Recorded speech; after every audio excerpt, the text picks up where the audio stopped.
সাথে গ্রাম্য লোকটা কালিমা পড়ে মুসলমান হয়ে যায়। এই সবগুলোর মূল হচ্ছে লজ্জা। এজন্য আল্লাহ বলেন, ইয়া বানি আদম কদ আনজালনা, ইয়া বানি আদম কদ আনজালনা আলাইকুম লিবাসান ইওয়ারি সাওআতিকুম ওয়া রিশা ওয়া লিবাসুত তাকওয়া যালিকা খায়র যালিকা মিন আয়াতিল্লাহ লাআল্লাহুম ইয়াযাক্কারুন। আল্লাহ তাআলা নিজে বলেন, হে আদম সন্তান, পোশাক দিলাম। পোশাক কেন পোশাক দিলাম? আমরা যেন প্রশ্ন করলাম, রব কেন পোশাক দিলেন? রব জবাব দিলেন, যাতে তোরা তোদের লজ্জাস্থান হেফাজত করতে পারো। সুবহানাল্লাহ পড়েন।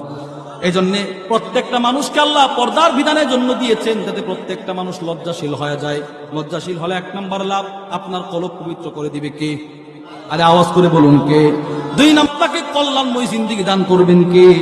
এজন্য নবীর সাহাবী হযরত হুযায়ফাতুল ইয়ামান বলেন, আল্লামা সাইয়্যিদ হুসাইন আল আফফানি রাহিমাহুল্লাহর বিখ্যাত কিতাবের নাম সালাহুল উম্মাহ ফি উলুবিল হিম্মাত, পঞ্চম খণ্ডের 549 নম্বর পৃষ্ঠায় উনি বলেন, লা খায়রা ফী মান লা ইস্তাহি মিনান নাস, যে লোকটার ভিতরে লজ্জা নাই তার কোনো কল্যাণ নাই। রাসূল ইস্তেনজার ক্ষেত্রে এতটা লজ্জাশীল হওয়ার কারণে কখনো কখনো নবী ইস্তেনজার জায়গা পেতেন না, তো নবীকে আল্লাহ পাক মুজিজা প্রকাশ করায় ইস্তেনজার ব্যবস্থা করে দিতেন।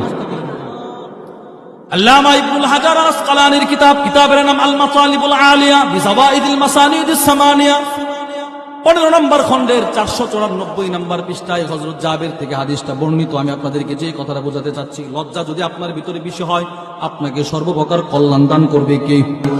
হযরত জাবের বলেন, দেখুন নবীর ভিতরে লজ্জা কেমন ছিল, আল্লাহ কি কল্যাণটা দিবেন।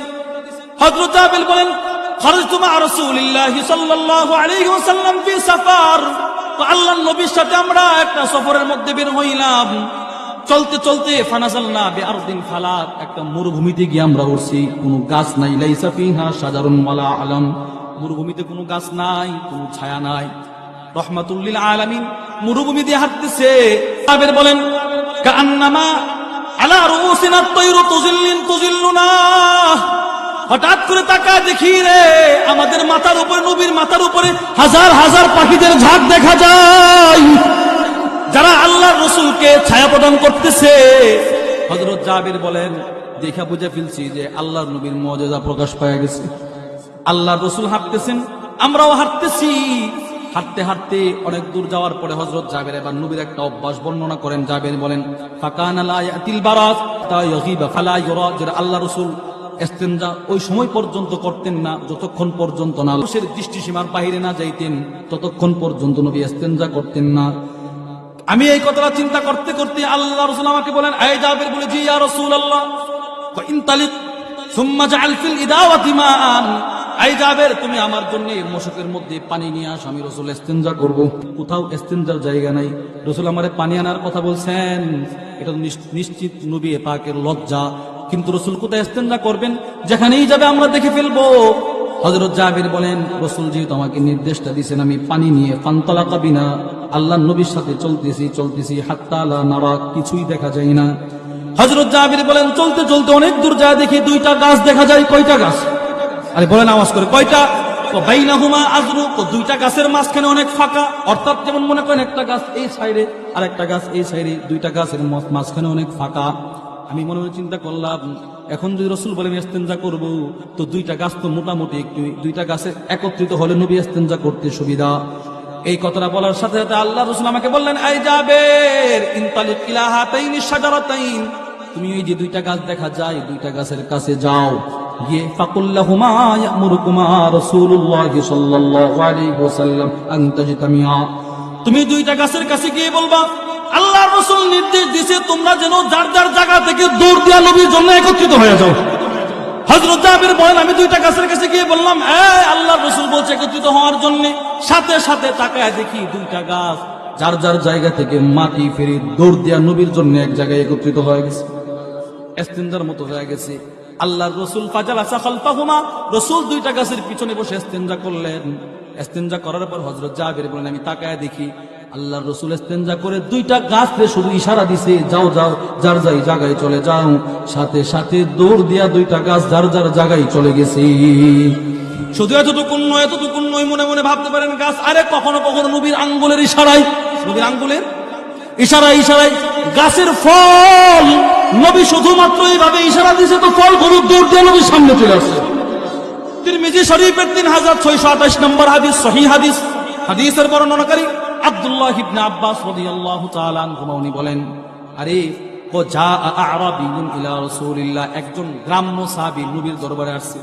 আয়েশা আল্লাহর রাসূলকে বলল, বিমা আরিফু আন্নাকা নাবিয়্যুন, এই মুহাম্মদ তুমি যে নবী এটা আমি কিভাবে বুঝবো, আমার একটা প্রমাণ দেখাও। আল্লাহর রাসূল বললেন, এই মিয়া কইন দাউতু হাদাল ইদকা মিন হাদিহিন নাখলা, এই যে খেজুর গাছটা দেখা যায়, ওই খেজুর গাছের যে কাদিটা আছে, খেজুর যে ধরছে ছোকরাটা, ওইটা যদি আমি ডাক দিয়ে আমার সামনে নিয়ে আসি, আতাশহাদু আন্নী রাসূলুল্লাহ, তুমি কি সাক্ষ্য দেবে আমি একজন নবী? লোকটা বলে, ঠিক আছে আগে দেখান দেখি। আল্লাহু আকবার। হযরত আব্দুল্লাহ ইবনে আব্বাস বলেন, আল্লাহর রাসূল ফাদা, ওই খেজুর গাছের উপরে খেজুরের যে কাদিটা আছে, ছোকরাটা আছে, খেজুরের যে ছড়া, ওইটাকে ডাক দিছে, এদিকে আয়। হযরত আব্দুল্লাহ ইবনে আব্বাস বলেন, ফাজাআলা ইয়ানজিলু হাত্তা সাকাতা ইলা নবী সাল্লাল্লাহু আলাইহি ওয়াসাল্লাম, খেজুর গাছের ছত্রাটা গাছ থেকে পড়ে একটা দৌড় দিয়া নবীর পায়ের সামনে চলে আসছে। আল্লাহর রাসূলের এই মজা দেখা গ্রাম্য লোকটা আশ্চর্য হয়ে গেছে। আল্লাহর রাসূল বললেন, যাও যে তুমি তোমার জায়গায় চলে যাও। তো খেজুর গাছটা দৌড় দিয়া খেজুর গাছের খেজুরগুলো দৌড় দিয়া খেজুর গাছের উপরে চলে গেছে। ফাসলামাল আরাবিয়্যু, নবীর এই মুজিজা দেখা সাথে সাথে গ্রাম্য লোকটা কালিমা পড়ে মুসলমান হয়ে যায়। এই সবগুলোর মূল হচ্ছে লজ্জা। এজন্য আল্লাহ বলেন, ইয়া বানি আদম কদ আনজালনা, ইয়া বানি আদম কদ আনজালনা আলাইকুম লিবাসান ইওয়ারি সাওআতিকুম ওয়া রিশা ওয়া লিবাসুত তাকওয়া যালিকা খায়র যালিকা মিন আয়াতিল্লাহ লাআল্লাহুম ইয়াযাক্কারুন। আল্লাহ তাআলা নিজে বলেন, হে আদম সন্তান, পোশাক দিলাম। পোশাক কেন পোশাক দিলাম? আমরা যেন প্রশ্ন করলাম, রব কেন পোশাক দিলেন? রব জবাব দিলেন, যাতে তোরা তোদের লজ্জাস্থান হেফাজত করতে পারো। সুবহানাল্লাহ পড়েন। এই জন্য প্রত্যেকটা মানুষকে আল্লাহ পর্দার বিধানের জন্য দিয়েছেন, যাতে প্রত্যেকটা মানুষ লজ্জাশীল হয়ে যায়। লজ্জাশীল হলে এক নম্বর লাভ, আপনার কলব পবিত্র করে দিবে কে? আরে আওয়াজ করে বলুন কে? লজ্জাশীল হলে আপনাকে কল্যাণময় জিন্দেগি দান করবেন কে? এজন্য নবীর সাহাবী হযরত হুযায়ফাতুল ইয়ামান বলেন, আল্লামা সাইয়্যিদ হুসাইন আল আফফানি রাহিমাহুল্লাহর বিখ্যাত কিতাবের নাম সালাহুল উম্মাহ ফি উলুবিল হিম্মাত, পঞ্চম খণ্ডের 549 নম্বর পৃষ্ঠায় উনি বলেন, লা খায়রা ফী মান লা ইস্তাহি মিনান নাস, যে লোকটার ভিতরে লজ্জা নাই তার কোনো কল্যাণ নাই।